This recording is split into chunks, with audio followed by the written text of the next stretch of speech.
Bonjour, bonjour, goeiedag. Bonjour, voilà, quelques personnes sont déjà inscrites à ce webinaire auquel nous vous invitons pour discuter de pauvreté infantile et du rôle des allocations familiales comme instrument de lutte contre la pauvreté infantile. Je vois qu'il y a quelques personnes qui s'inscrivent et j'en vois qui s'inscrivent encore, donc je suis très heureux de vous accueillir. J'ai à mes côtés Tania Dekens, qui est la fonctionnaire dirigeante de Eriscare et donc la grande spécialiste, la grande maîtresse d'œuvre en région bruxelloise du chantier des allocations familiales. Ça l'a fait sourire, mais vous verrez tout à l'heure quand vous poserez les questions qu'elle connaît bien sa matière. Et j'ai de l'autre côté M. Neveyan, qui est le spécialiste, qui travaille au bureau du plan et qui a co-rédigé avec quelques collègues du bureau du plan une très belle étude sur cette question des allocations familiales, quel impact ces allocations familiales ont sur la pauvreté, le risque de pauvreté dans chacune des trois régions. C'est une étude fédérale. Et donc, on trouvait que cette étude avait des résultats intéressants et on voulait les partager avec vous et tenir ce petit échange, ce webinaire auquel on est maintenant habitué depuis le début de la crise Covid et Corona, qui est un moyen sympathique d'avoir un échange avec vous et de pouvoir dire une série de choses. Le risque de pauvreté infantile, ce n'est pas un sujet qu'on a choisi par hasard, parce qu'en région bruxelloise en particulier, c'est un phénomène que nous connaissons malheureusement. Le risque de pauvreté infantile est 2 fois plus élevé en région bruxelloise qu'il n'est en moyenne en Belgique. Pour une raison très simple, la précarité et la pauvreté est un peu plus présente en région bruxelloise que dans les deux autres régions. Et nous sommes une région très jeune avec beaucoup plus d'enfants que les deux autres régions. Et donc, si vous mettez pauvreté et enfants ensemble, Bruxelles est plus atteintes par ce triste phénomène que les autres régions. Donc, ça nous préoccupe sur le plan politique. Les allocations familiales sont un instrument particulier pour aider les familles à prendre en charge les enfants. Donc, elles contribuent de manière générale à réduire le risque de pauvreté. Et c'est une source indispensable de revenus pour les familles les plus précaires. Est-ce que tout va bien sur le plan technique? J'avais un petit doute, mais voilà, tout va bien, donc je peux continuer. J'espère que tout le monde entend bien et suit bien ce début de séminaire. Dans ma petite introduction, c'est vous dire aussi qu'on fête cette année le 100e anniversaire des allocations familiales en Belgique. Voilà, donc je ne sais pas si on est le premier pays qui a inventé ça, peut-être parmi les premiers en tout cas. Peu importe qu'on soit le premier, l'important c'est qu'on le fasse et qu'on le fasse bien. Cette compétence allocation familiale qui a commencé au départ, soyons clairs, comme solidarité dans une entreprise, dans un quartier, et puis qui s'est développée progressivement comme une partie importante de la sécurité sociale au lendemain de la Deuxième Guerre mondiale. Cette compétence, allocation familiale, a fait l'objet d'un transfert aux régions dans la 6e réforme de l'État, et donc en 2014, la région bruxelloise, la région flamande et wallonne, sont trouvées pleinement compétentes, elles ont reçu des dotations, et chacune des trois régions a adapté son système, adapté ses règles à sa réalité, et c'est ce que nous avons fait en région bruxelloise à la fin de la mandature précédente, et on a mis ces règles en œuvre l'année passée, au mois de février, ça a commencé le 1er février 2020, le nouveau système bruxellois dont nous sommes plutôt contents, plutôt fiers, on va en parler tout à l'heure. Voilà, vous dire aussi dans ma petite courte introduction qu'il y a, on va en parler en détail tout de suite, mais que dans le régime bruxellois des allocations familiales, il est prévu des suppléments sociaux qui visent justement à prendre en compte la précarité des familles et la précarité infantile. Ces suppléments sociaux, c'est grosso modo un quart du budget, une grosse partie, beaucoup plus qu'auparavant en tout cas, et donc c'est une des fiertés de Bruxelles de pouvoir mieux cibler la précarité infantile. Et donc nous sommes plutôt fiers de notre système. Nous pensons, j'espère pouvoir vous le montrer avec les calculs de M. Deveyan, qu'il contribue de manière pertinente à diminuer le taux de risque de pauvreté pour l'ensemble des catégories de familles, et en particulier pour les familles nombreuses et les familles monoparentales. Voilà, tot doe heb ik maar Frans gesproken, maar deze bevoegdheid kinderbijslag deel ik met mijn collega Sven Gats. En Sven Gats kan jammer niet aanwezig zijn vanavond. Maar... Dag allemaal, welkom op dit webinar dat dieper op de relatie ingaat tussen kinderbijslag en anderzijds kinderarmoede. We moeten dergelijke denkoefeningen zeker blijven doen. 1 op 4 kinderen groeit immers op in Brussel in armoede, toch wel. En kinderbijslag kan daar ook een instrument tegen zijn. Bij de recente hervorming van de kinderbijslag hebben we dat ook geprobeerd. En ik denk dat dat in zeer belangrijke mate al gelukt is. Vroeger, voor de hervorming, was er 10% van het totale budget besteed aan speciale hulp voor kinderen in armoede en voor kinderen uit de lagere middenklasse. Vandaag is dat toch al bijna een kwart van het budget. Dus de hulp is sterker en gerichter, ook zonder dat andere gezinnen eigenlijk iets hebben moeten prijsgeven. We zitten dus op het goede schema. We moeten het verder blijven monitoren. Maar het is een breder debat. Ook arbeidsparticipatie van de ouders, waar collega Claire Fahy ook gewestelijk mee bezig is.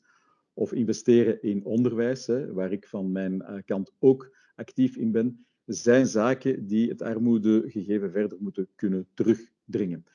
En we blijven zeker ook oog hebben voor punctuele maatregelen. We hebben een speciale COVID-kinderbijslag extra aan degenen die het moeilijk hebben kunnen geven een jaar geleden. En we zorgen ook wel dat de kinderbijslag, dat de uitkeringen geïndexeerd worden en aangepast aan de levensduurte. Dag allemaal. Voilà, merci Sven. Donc maintenant, je vous propose d'écouter M. Hendrik Neveyan du bureau du plan, qui a fait cette belle étude qui avait attiré mon attention à la veille de l'été. Voilà, à vous la parole. Merci, bonsoir à tout le monde. Tout d'abord, je voudrais remercier Monsieur le ministre pour l'invitation à présenter une partie de notre analyse d'impact des réformes régionales des allocations familiales. Je dis bien notre analyse, car c'est un travail que j'ai réalisé ensemble avec mes collègues du bureau fédéral du plan, Ivan Kamp et Dieter van Lanhoven. Prochain slide. La structure de ma présentation est simple. Nous passons très vite au cœur de l'analyse, l'impact des allocations familiales sur le taux de risque de pauvreté des enfants et des familles avec enfants avant et après réforme. Pour plus d'informations sur la méthodologie et plus de résultats sur l'impact de la réforme, nous renvoyons à notre publication. Avant de passer aux résultats, je décris brièvement le cadre de recherche. Prochain slide. Dans notre analyse d'impact des réformes des allocations familiales, nous nous sommes intéressés aux impacts sur les dépenses des allocations familiales et sur le revenu disponible des familles avec enfants. Nous regardons les impacts attendus et non pas les impacts observés. L'analyse concerne que les impacts directs ou immédiats des réformes. Nous ne considérons pas les effets induits, tels que les changements de comportement sur le marché du travail. Et cette analyse permet de mettre en perspective les choix politiques. Rappelons que les allocations familiales se caractérisent par un double objectif. D'une part, ces allocations peuvent être considérées comme une contribution financière au coût de l'éducation des enfants, qui entraîne donc une redistribution horizontale entre les familles avec et sans enfants. Et d'autre part, les allocations familiales visent aussi un objectif de redistribution verticale, en apportant un soutien supplémentaire aux familles précarisées. Dans ce cadre, nous avons distingué dans notre analyse d'impact la composante universelle de l'allocation familiale, accessible à toutes les familles, ou pratiquement toutes les familles, et la composante sélective, accessible uniquement aux familles qui répondent à des conditions liées aux revenus ou, dans l'ancien système, le statut socio-professionnel des parents.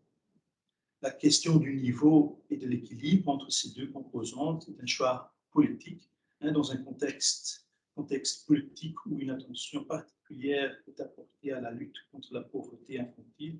La question est dans quelle mesure les allocations familiales doivent-elles s'orienter vers les familles les plus à risque de pauvreté. Prochain slide. Les résultats sur ce slide nous confirment l'importance qu'apportent les allocations familiales dans cette lutte contre la pauvreté.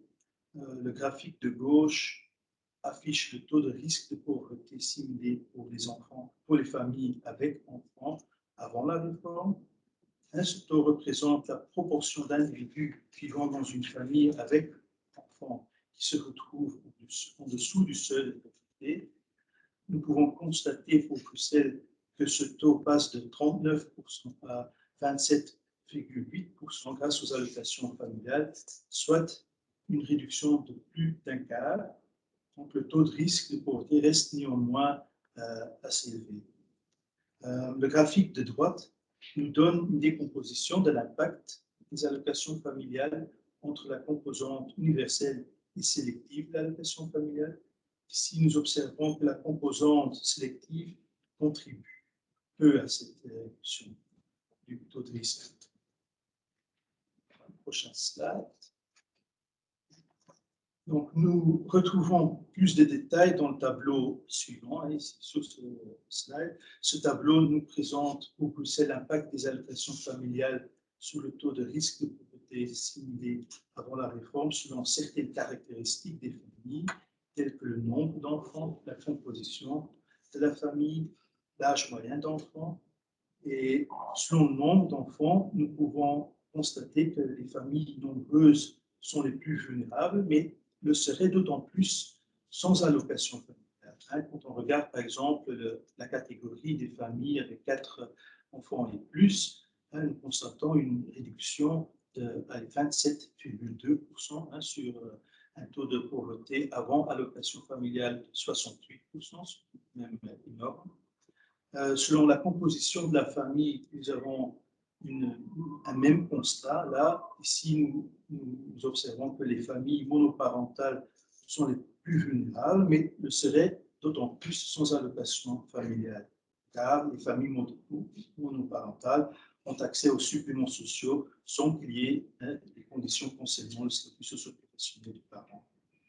Et dernièrement, selon l'âge moyen des enfants, donc pour les catégories d'âge inférieur à 18 ans, nous observons que les allocations familiales mènent à une situation où les taux de pauvreté se rapprochent l'un de l'autre, ce qui est grâce au supplément d'âge à partir de 6 ans. Donc, ici, on parle du système avant réforme. Donc, maintenant, nous passons à la situation après réforme. Donc, nous en venons maintenant à la question principale de cette présentation. Quel est l'impact attendu de la réforme? Une question facile à poser, mais à laquelle il n'est pas facile de répondre, étant donné que les nouvelles règles diffèrent entre les enfants nés avant et après la rentrée en vigueur de la réforme. C'est la raison pour laquelle nous avons décidé dans notre analyse de calculer des taux de risque de pauvreté pour 2 scénarios. Un premier scénario, le scénario famille existante avec l'application des nouvelles règles où tous les enfants sont traités comme s'ils étaient nés avant la réforme. Et un deuxième scénario, le scénario nouvelle famille avec l'application des nouvelles règles où tous les enfants sont traités comme s'ils étaient nés après la réforme. En réalité, bien sûr, chaque année, il y a des entrées d'enfants nés après la réforme et des sorties d'enfants nés avant la réforme. En plus, il y a des familles mixtes avec des enfants nés avant et après la réforme. Les scénarios 1 et 2 nous donnent alors quelque part le début et la fin de ce processus de transition pour une population donnée. Prochain slide avec cette slide. Cela nous amène au prochain slide, alors, oui, qui nous montre l'impact des allocations familiales sur le taux de risque de pauvreté simulé des familles avec enfants après la réforme. Dans le scénario des familles existantes, nous constatons une augmentation de cet impact par rapport à la situation avant la réforme, donc de 11,2 points de pourcentage à 12,2 points de pourcentage. Dans le scénario des nouvelles familles, nous obtenons environ le même résultat. En plus de ça, nous observons qu'ici, la composante sélective pèse 3 fois plus par rapport à la situation avant la réforme. Ce qu'on peut voir dans le graphique avec la partie bleue du bâtonnet, donc qui représente 4 points de pourcentage vis-à-vis 1,3 points de pourcentage dans la situation avant. Donc, le choix politique de renforcer la composante sélective de l'allocation familiale y apparaît clairement. Plus en détail, Prochain slide. Pour le scénario des familles existantes, nous observons une réduction du taux de risque de pauvreté pour toutes les catégories considérées. Pour certaines familles, la réduction est bien plus marquée que pour d'autres, plus en particulier pour les familles à 3 enfants et les familles avec jeunes enfants. Notons aussi que le taux de risque de pauvreté simulé pour l'ensemble des familles reste à un niveau préoccupant, et ceci d'autant plus pour les familles nombreuses et les familles monoparentales. Prochain slide. Le prochain slide reprend les résultats en détail pour le scénario des nouvelles familles, et nous arrivons ici au même constat que dans le slide précédent, donc je ne vais pas répéter. Donc, je voudrais terminer, prochain slide, avec les messages principaux de l'analyse. Donc, premier message, c'est l'analyse nous apporte la confirmation de l'importance des allocations familiales en termes d'impact sur le risque de pauvreté des enfants et des familles avec enfants. Deuxième message, la réforme renforce la sélectivité en fonction des revenus des parents. Troisième message, bien que la réforme ait un impact positif sur le risque de pauvreté, celui-ci reste élevé, en particulier pour les familles nombreuses et les familles monoparentales.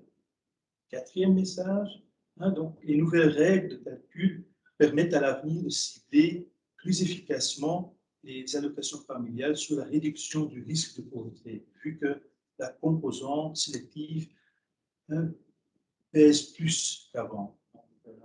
Et pour terminer, je voudrais indiquer que cette analyse ne doit pas faire oublier les autres leviers de la lutte contre la pauvreté infantile, comme le ministre Sven Gatz l'a dit, le soutien à la participation des parents au marché du travail, le nombre d'enfants vivant dans une famille à faible intensité de travail est nulle part, hormis l'Irlande, aussi élevé qu'en Belgique. Donc de là, quelque part, l'importance de mobiliser tous ces leviers. Je vous remercie de votre attention. Voilà, merci Monsieur Nevelian pour ce résumé de cette étude très intéressante que vous trouvez sur le site du Bureau du Plan. Il suffit de taper sur un moteur de recherche. Vous avez les études du Bureau du Plan, et pour chercher quand même cette étude, il y a une dizaine d'études depuis. Il faut retourner aux études de début de l'été, c'était en mai ou en juin, puis en mai ou en juin. Plutôt en mars-avril, mais oui. Voilà, en mars-avril de cette année, vous la trouverez l'étude pour les spécialistes qui veulent lire ça ou qui ne l'ont pas encore. Voilà. Est-ce qu'on passe à un moment où de questions-réponses? Je ne sais pas s'il y a des questions dans les gens qui sont là. Moi, je voudrais quand même d'abord souligner une chose pour bien comprendre aussi, M. Nevelian l'a bien dit, mais c'est un travail de simulation. Oui, c'est bien ça. Donc, c'est parti sur des données théoriques extraites de banques de données sur les revenus et la situation sociale et familiale d'un ensemble de Belges, un grand ensemble, c'est 600 000 personnes, 600 000 individus, et on a fait des simulations de l'impact de la réforme. Donc, on n'a pas mesuré le revenu des gens, on n'a pas été interroger des gens, combien vous gagnez l'année précédente, combien vous gagnez l'année suivante. Donc, c'est pas ça, c'est une simulation, c'est l'effet, entre guillemets, théorique, mais simulé de la meilleure manière, la plus précise possible, par les experts du Bureau du Plan qui indiquent les effets dont on parle ici, à savoir que, je répète, les allocations familiales sont un outil puissant, oui, déjà avant, elles le sont toujours, elles le sont à Bruxelles un peu plus puissant qu'avant pour lutter contre la pauvreté infantile. Ce un peu plus ne veut pas dire qu'on a résolu tous les problèmes de pauvreté infantile, parce que les problèmes restent importants en région bruxelloise pour toute une série de raisons. Les allocations familiales ne sont pas le seul instrument à mobiliser, vous l'avez rappelé dans votre exposé. Et à Bruxelles, le choix politique qui a été fait donner plus d'importance à la partie sélective, aux suppléments sociaux accordés aux familles nombreuses précarisées, atteint bien cette cible-là. Et c'est un montant important du système bruxellois. Alors, il est vrai que ça ne résout pas tout. Et évidemment, le seul budget de la familiale ne permet pas de résoudre à lui tout seul la pauvreté, la précarité, la pauvreté infantile, et que le meilleur instrument, comme M. Gast a dit, comme M. Nevers l'a dit, ce serait évidemment un plus grand taux de participation au marché de l'emploi, à savoir moins de chômage en région bruxelloise pour dire la même chose, et que les parents puissent gagner leur vie en travaillant et avoir aussi évidemment une rémunération qui est supérieure aux allocations sociales, même si ça les aide, ne permet pas à tout le monde de sortir du risque de pauvreté qui reste trop élevé en région bruxelloise. Est-ce qu'il y a des questions qui se manifestent? Parce que moi, je ne vois pas jusque-là pour des aspects techniques, je suis un peu loin. Est-ce qu'on peut me donner les questions? Pourriez-vous développer sur les autres leviers? Pardon? Pourriez-vous développer sur les autres leviers efficaces? Est-ce qu'on peut développer sur les autres leviers efficaces pour lutter contre la précarité infantile? Ben voilà, je viens de le dire un peu déjà, on a tous rappelé ici, sauf si je prends la parole, vous me le dites, mais l'enjeu principal pour lutter contre la précarité, en général, pour les familles nombreuses, les familles comme les enfants, ben, c'est qu'on puisse mieux gagner sa vie sur le marché du travail. Voilà où est l'enjeu. Très clairement, il y a toute une série d'instruments qu'on pourrait mobiliser, pas parce qu'on va les citer qu'il est facile de les mobiliser, mais augmenter le taux d'emploi, augmenter l'accès à l'emploi d'une série de personnes qui pour l'instant n'ont pas l'occasion de travailler. Alors, est-ce par des politiques de formation, est-ce par des politiques de soutien, est-ce par des formes de création d'emplois? Voilà, ça c'est toutes les questions qu'on peut se poser sur les politiques de l'emploi. Voilà, c'est ça l'enjeu. L'augmentation des salaires, c'est en débat pour l'instant. Certains disent dans les métiers en pénurie, il faudrait peut-être augmenter les salaires dans ces métiers-là. On gagnerait donc un peu mieux sa vie. Voilà, toutes ces questions. Je ne sais pas si Mme Pequet, ça... Oui, je pourrais peut-être rajouter aussi l'éducation. Je pense que c'est très important aussi voilà, pour les parents qui n'ont peut-être pas eu toutes les possibilités de faire des études voilà, quand ils étaient jeunes, d'essayer de suivre des formations et aussi de stimuler leurs enfants à vraiment bien travailler à l'école et d'ainsi les permettre à avoir voilà, un bon travail et de quitter voilà, cette spirale. D'avoir une meilleure vue, Voilà, voilà, de quitter la spirale. Ouais. Voilà. C'est très clair que sur le marché de l'emploi en région bruxelloise, mais c'est la même chose en Belgique, avec l'évolution continue de la technologie, les emplois disponibles, les emplois pour lesquels il y a des offres d'emploi, requièrent de plus en plus un niveau de formation élevé. C'est ça qui fait qu'on est un pays, entre guillemets, riche, un pays confortable, c'est que depuis un siècle, on améliore sans cesse les connaissances, les compétences des travailleurs, et c'est ça qui fait qu'on a des salaires qui augmentent avec le temps, c'est ça qui fait qu'on a un niveau de vie globalement un des plus intéressants dans le monde, c'est ce niveau de compétences et de qualification professionnelle des travailleurs en général. Alors, ce n'est pas tout le monde n'est pas ingénieur, donc il y a plusieurs niveaux de qualification, et ce qui marque la réalité du chômage des chercheurs d'emploi en région bruxelloise, c'est que la plus grande partie d'entre eux sont des personnes qui n'ont pas assez de qualification par rapport aux demandes sur le marché du travail. Hein. Rappelez, il y a 90 000 personnes, j'arrondis, 90 000 personnes qui sont inscrites comme chercheurs d'emploi auprès d'Acteris. Les 2/3 d'entre eux ont des qualifications inférieures au niveau des études secondaires. Et évidemment qu'il n'y a pas 60 000 emplois qui attendent de personnes qui n'ont pas eu ces qualifications-là. Et donc, le travail que nous menons avec Acteris, avec cette formation, avec le VDAB, etc., c'est d'essayer d'orienter les personnes vers des formations qualifiantes qui peuvent les conduire vers l'emploi. C'est parfois des formations de 6 mois, c'est parfois des formations de 3 ans, c'est parfois la reprise des études. On peut même aider les gens à reprendre les études dans les métiers en pénurie. On peut continuer à percevoir son allocation de chômage quand on reprend les études dans les métiers en pénurie. Donc, ça, tous les mécanismes qui devraient nous permettre de continuer à faire réduire le taux de chômage à Bruxelles, puisque, de mémoire, les 5 dernières années, il est quand même passé de 20%, ce qui est très élevé, à 16%. Et on aimerait bien, après la crise Covid, reprendre ce profil-là. Et une autre exigence qui est importante dans la région de l'Ouest, c'est aussi les compétences linguistiques. D'abord, pour une raison qu'il faut rappeler, c'est qu'une bonne partie de la population bruxelloise et des chercheurs d'emploi sont parfois originaires de l'étranger et n'ont pas toujours la connaissance suffisante pour le marché de l'emploi d'une langue ou de 2 langues. Hein. Près de 16% des chercheurs d'emploi inscrits auprès d'Acteris ont une connaissance écrite insuffisante de la langue dans laquelle leur dossier est géré chez Acteris. Donc des personnes qui ont des difficultés à comprendre soit le français, soit le néerlandais, selon la langue de leur dossier. C'est donc des personnes qui ont du mal, évidemment, à adapter leur curriculum vitae, à répondre à une offre d'emploi, à comprendre une offre d'emploi qui leur sera envoyée par Internet. Donc, c'est des gens qui ont plus de difficultés. Et les offres d'emploi passent par Acteris. Dans près de 80, dans près de la moitié des offres d'emploi, on précise des exigences linguistiques particulières. Et dans cette moitié des offres d'emploi qui passent par Acteris, dans 80% des cas, on demande de connaître l'autre langue nationale, dus het Nederlands voor de Franstalige of het Frans voor de Nederlandstalige. Et dans 40% des cas, on vous demande de connaître l'anglais, parfois en plus du néerlandais. Donc, les compétences linguistiques sur le marché de l'emploi à Bruxelles sont plus exigeantes. Donc, à Bruxelles, c'est 50% des offres d'emploi où on demande des compétences linguistiques. En Wallonie, c'est seulement 20%. Parce que la réalité bruxelloise est telle que dans le commerce, il faut parler un peu français, un peu néerlandais. Dans le tourisme, il faut parler un peu anglais ou allemand. Quand on travaille près d'institutions européennes, la connaissance d'autres langues est parfois aussi requise. Donc voilà, c'est aussi quelque chose d'important. Donc, la formation, l'école, et s'il vous plaît, aidez vos enfants à aller jusqu'au bout de leur scolarité. Voilà, j'ai peut-être d'autres questions qui sont arrivées ici, là. Posez-les-moi parce que je n'arrive pas à lire sur l'écran qui est trop loin. Comment on atteint et communique avec les familles précarisées?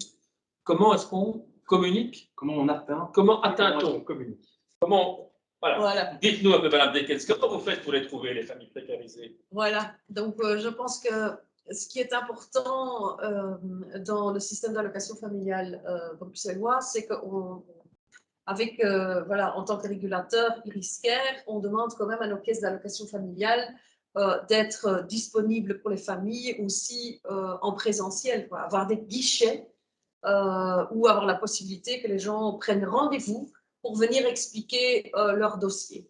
Donc, il y a naturellement le site web, Facebook, voilà, tous les outils informatiques ou tous les, voilà, les possibilités via les médias sociaux qui sont utilisés par les caisses d'allocation familiale.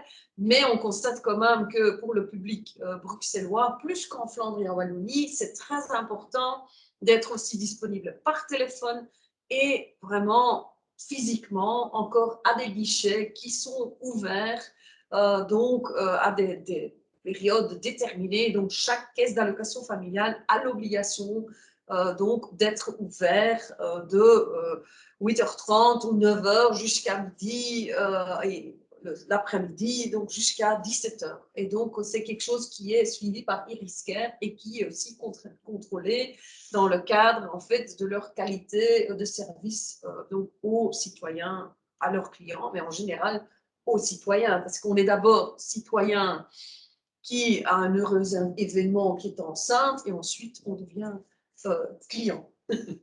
Donc, je pense que ça, c'est très important aussi pour notre population bruxelloise, et on ne le constate pas seulement en allocation familiale, on le constate aussi dans d'autres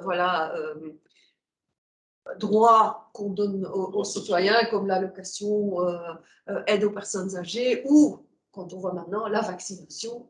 Hein, donc le fait qu'on va vraiment le plus près possible des gens pour les aider, les informer, et puis voilà, les aider aussi à remplir les formulaires, etc. qu'il faut. Voilà, donc en général, la plupart des gens savent qu'il y a des allocations familiales et on connaît les enfants. On a les registres nationaux, on sait où il y a des familles avec enfants, on sait vérifier le nombre d'enfants dans chaque famille. Il y a à Bruxelles donc des suppléments sociaux pour deux catégories de familles. Les familles qui gagnent moins de 31 000 € par an ont un supplément social important, et les familles qui gagnent entre 31 000 et 45 000 € ont un supplément social petit. Et au-dessus de 45 000 €, on n'a que le montant de base. Et donc, soit que les familles se déclarent leur revenu avec les documents probants qu'ils peuvent avoir, soit nous allons, très prochainement, ça fonctionne déjà, c'est pas très bien, ça fonctionne déjà avec le ministère des Finances qui échange de l'information sur les avertissements extraits de rôle, donc l'information qu'ils ont sur les revenus déclarés sur base duquel on calcule votre impôt, et ce qui permet d'identifier si les familles sont bien dans les catégories de revenus dont on parle.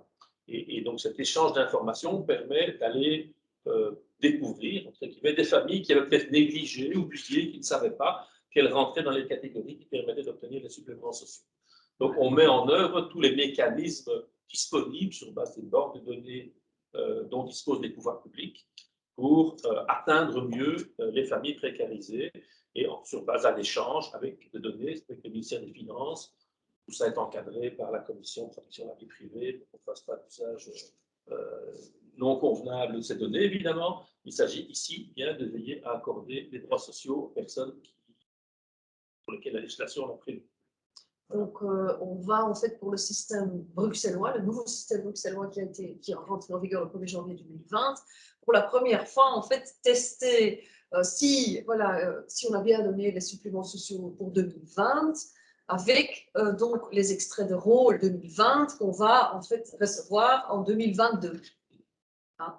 Donc, ça vient un peu en retard, mais pour combler ça, donc, on a aussi introduit tout un système en fait, d'octroi d'office.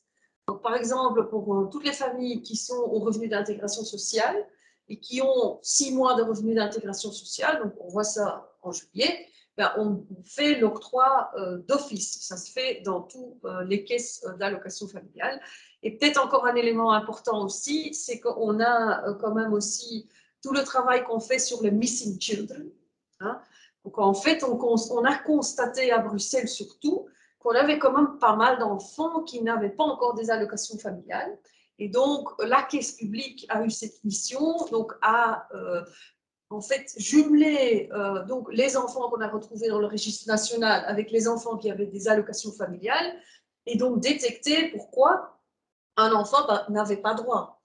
Il peut y avoir différentes raisons, mais donc on essaye si les enfants ont quand même droit dans notre législation, de les récupérer et donc de contacter les parents pour faire en sorte qu'ils ont les allocations familiales auxquelles ils ont droit.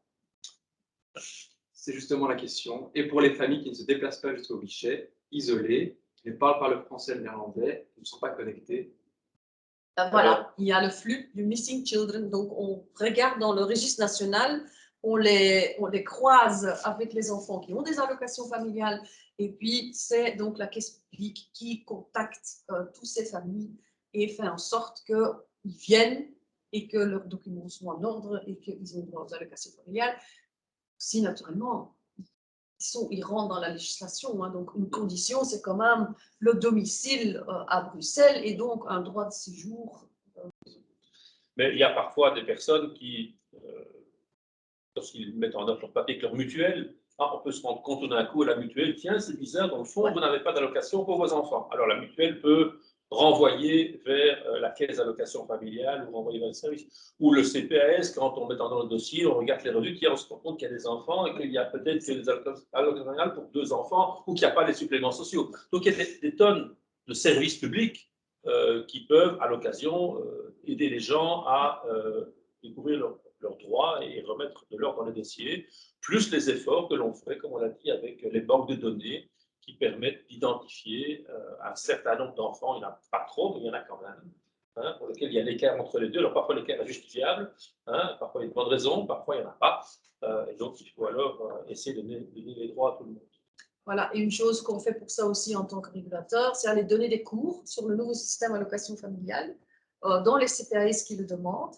Et on a maintenant aussi l'idée d'aller vers aussi les mutuelles et tout autre. Donc, on a des ASBL qui nous demandent, hein, qui travaillent avec des gens précarisés, qui veulent avoir plus d'explications, etc. Et donc, voilà, on travaille avec l'associatif aussi dans la région Bruxelles-Capitale. Tout le monde qui veut, on vient donner la formation.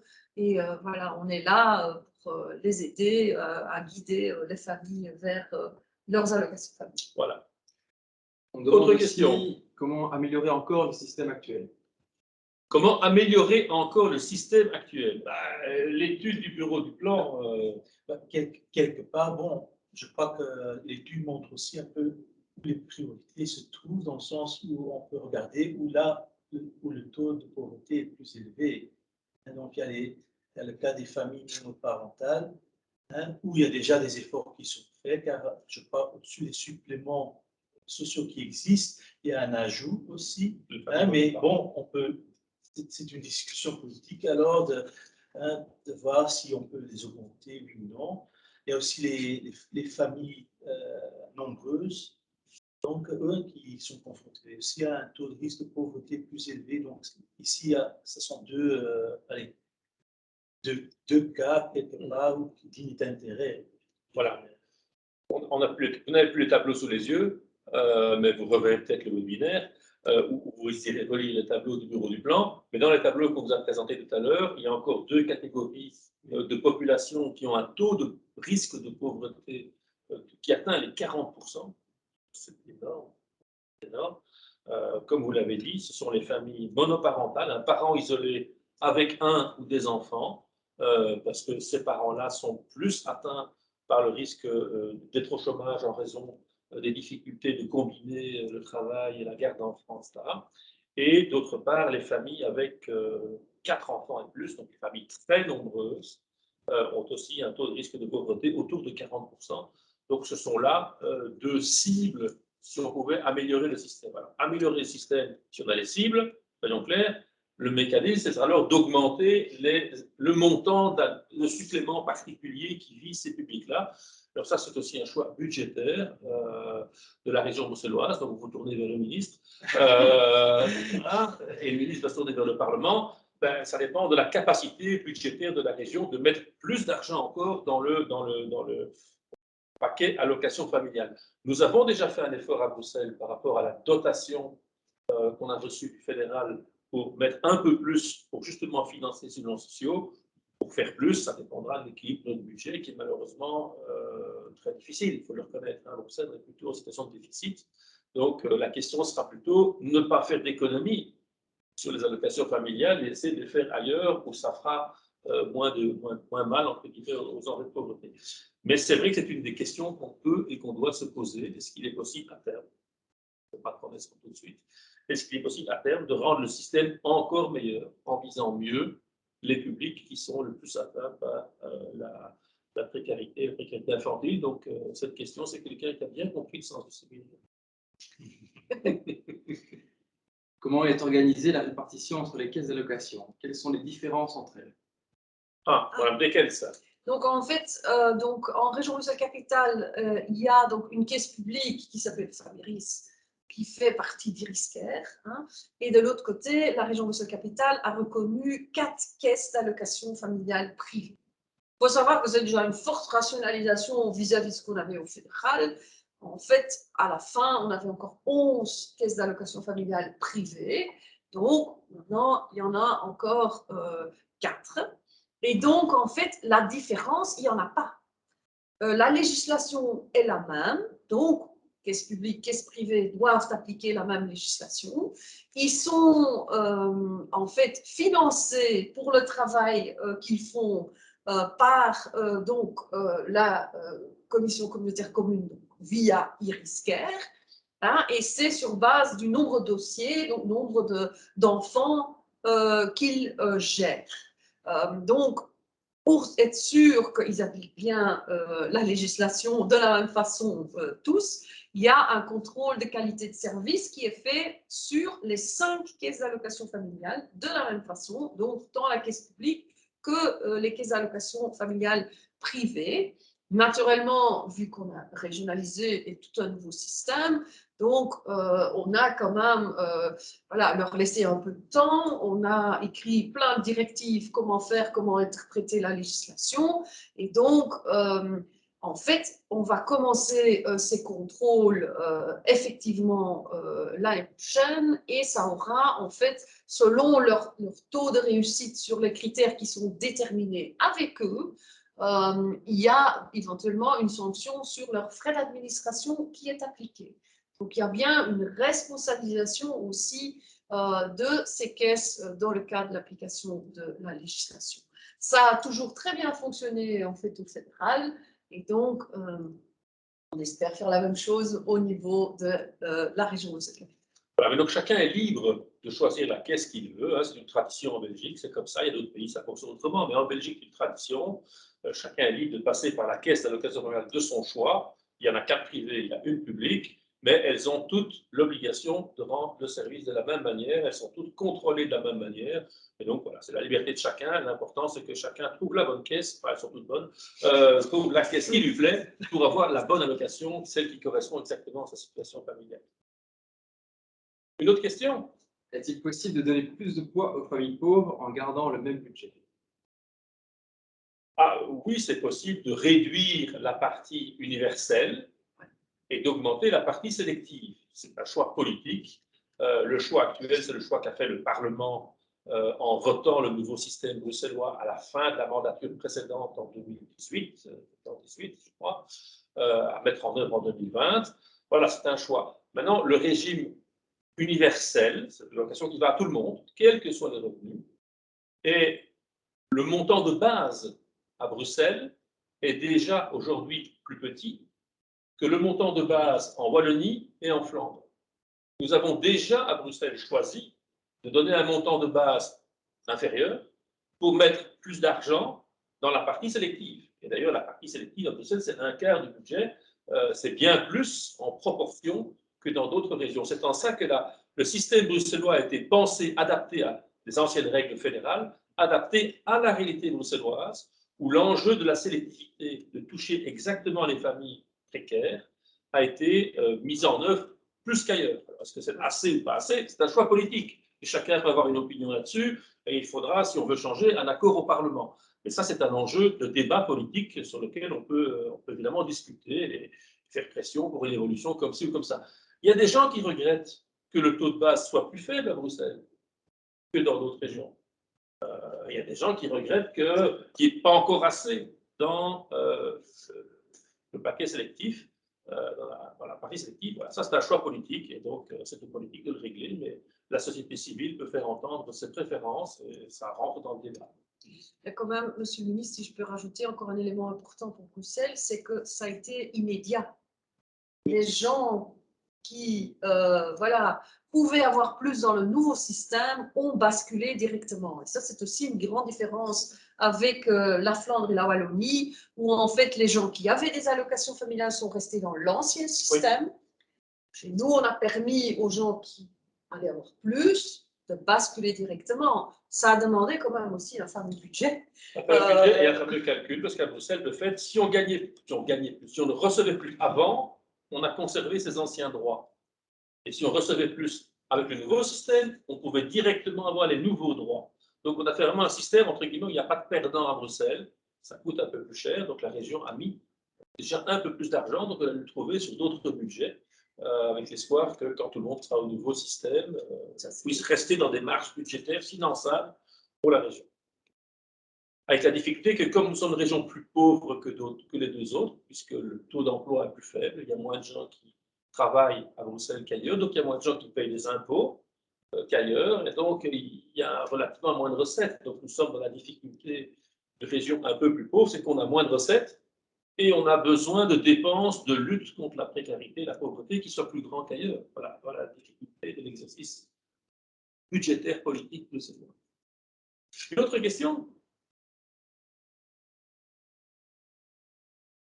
De Rachel, avec les 100 ans cette année, comment imagineriez-vous le système des allocations dans 100 ans? Oh, dans 100 ans, Rachel, c'est une très bonne question. C'est vrai qu'il faut que les hommes politiques aient une vision à long terme. Vous avez raison, mais dans 100 ans, ça m'a l'air très compliqué.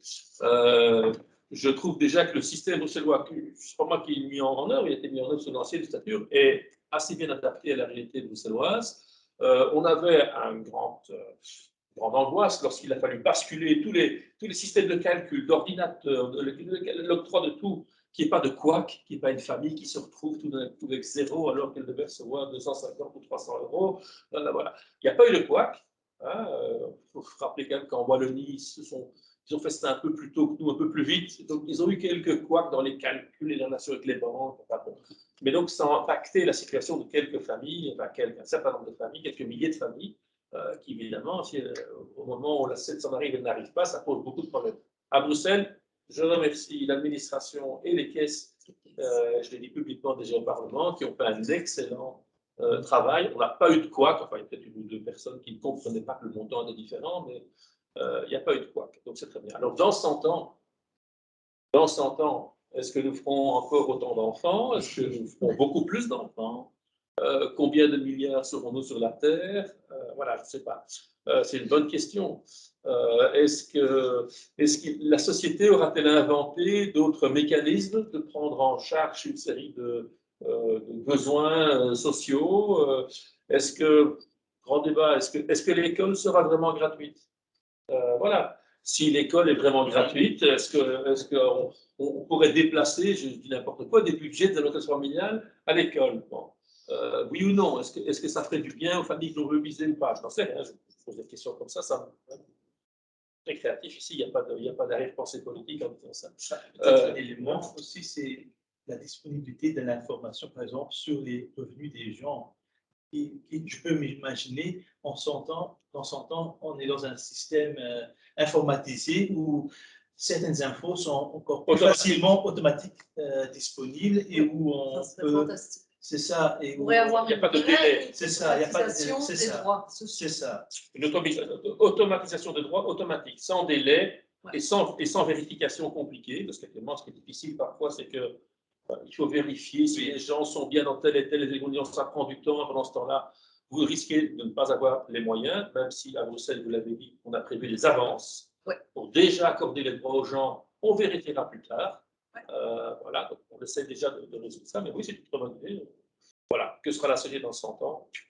Si quelqu'un a la réponse. Et aussi, est-ce qu'à ce moment-là, les autres allocations sociales seront au-dessus du seuil de pauvreté? Parce que naturellement, notre revenu d'intégration sociale, 1 344 € pour une famille, hein, idem pour chômage, etc. On ne tient pas nécessairement compte du nombre d'enfants qu'une famille a, quoi. Et donc ça, c'est aussi à voir qu'est-ce que ça va donner dans 100 ans. Tout à fait. On peut d'ailleurs se poser la question aussi sur, vous dites, les minima sociaux, le revenu minimum d'insertion ou l'allocation de chômage. Actuellement, ça reste des volets de la sécurité sociale qui sont gérés par le fédéral. Hein, pas en train de faire un enjeu politique. C'est fédéral, ça veut dire que le montant est le même dans tout le pays. Les réalités de vivre en ville ne sont pas les mêmes. Hein, et donc, vivre en ville peut être parfois plus coûteux pour se loger, etc., que vivre ailleurs qu'en ville. Alors, est-ce que ce serait légitime de donner un montant différent à Bruxelles qu'ailleurs? Ça risquerait d'avoir des effets, évidemment, parfois difficiles à gérer. Ça pourrait attirer des gens qui se déplaceraient en croyant. Mais c'est une question, est-ce que les minima sociaux seront adaptés ou pas à la réalité européenne? Voilà, des choses qui peuvent évoluer dans le temps aussi. À côté de ça, bon, il y a bien entendu aussi le lien avec les allocations et les minima d'ailleurs, hein, qui sont aussi différenciés selon la situation familiale aussi. Et donc, il y a les allocations familiales d'un côté, mais par exemple, il y a des points. Quelqu'un avec des enfants à charge le supplément, voilà. Il y a la fiscalité aussi. Donc, il y a tous des éléments qui sont liés, qui sont bon, la fiscalité est importante. Elle joue un rôle aussi, la fiscalité. On a des déductions fiscales par enfant à charge. Ce montant double, évidemment, ça a un impact important sur la pauvreté infantile de ces familles. Voilà, donc il y a différents instruments qui sont gérés à différents niveaux de pouvoir, et donc il faut une bonne coordination entre tous ceux-ci. Voilà, mais c'est un bel exercice de prospective, de temps en temps. Encore une question? Est-il possible d'allonger l'âge d'octroi pour les enfants pauvres? Comment est fixé l'âge limite? Ouais, donc en fait, l'âge limite est fixé à 25 ans, à condition que l'enfant est toujours à l'école ou est inscrit comme demandeur d'emploi. Et donc, en fait, on a repris ce qu'il y avait depuis toujours aussi au fédéral. C'était la même limite d'âge qui était appliquée au fédéral. Je sais qu'à nouveau, en région Bruxelles-Capitale, on a plus d'enfants dont la scolarité est longue, hein, donc est plus longue que dans les autres entités. Il y a un autre constat qu'on doit faire, c'est qu'on a moins d'enfants aussi qui font des écoles supérieures, des études supérieures. Hein. Mais bon, pour ceux qui alors entament des études supérieures, bon, la réforme Bologne fait quand même aussi que voilà, les 5 ans d'études universitaires deviennent quasiment d'office. Et donc, voilà, si on a déjà eu quelques problèmes pendant sa scolarité en humanité, ou même déjà tout petit hein, parce que l'école jugeait que l'enfant ne connaissait pas assez la langue pour vraiment passer en primaire. C'est vrai qu'à Bruxelles, on a des enfants qui n'ont pas fini leurs études supérieures à 25 ans. 25. Un débat qu'on peut avoir aussi. Il y a des débats qui sont un peu budgétaires, je ne sais pas si c'est important, pas important. Voilà. Question. Voilà. Écoutez, on a répondu à toutes les questions qu'on a eues. Je ne sais pas si M. Neveyan ou Mme Dekens a quelque chose que vous avez envie de dire en plus aux gens maintenant, au-delà de tout ce qu'on a déjà donné comme information. On a déjà tout dit, hein. Tout ça, je ne saurais pas le dire, mais Parce qu'on peut parler On n'a pas pendant tout dit, longtemps. On n'a pas tout dit.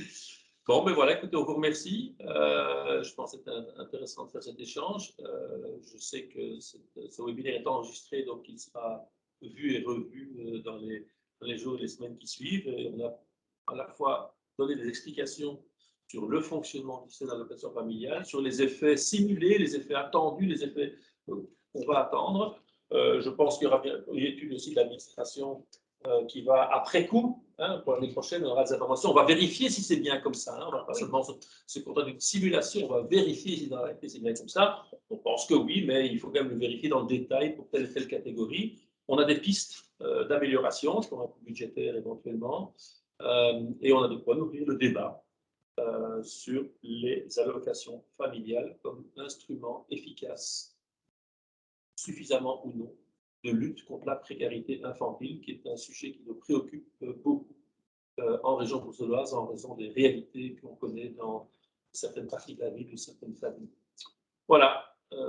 Merci à tous. Merci Madame Dekens. Merci Monsieur Neveyan. Merci au bureau du plan d'avoir travaillé là-dessus. Merci à l'administration de faire son travail avec compétence et efficacité au bénéfice des familles qui en ont le plus besoin.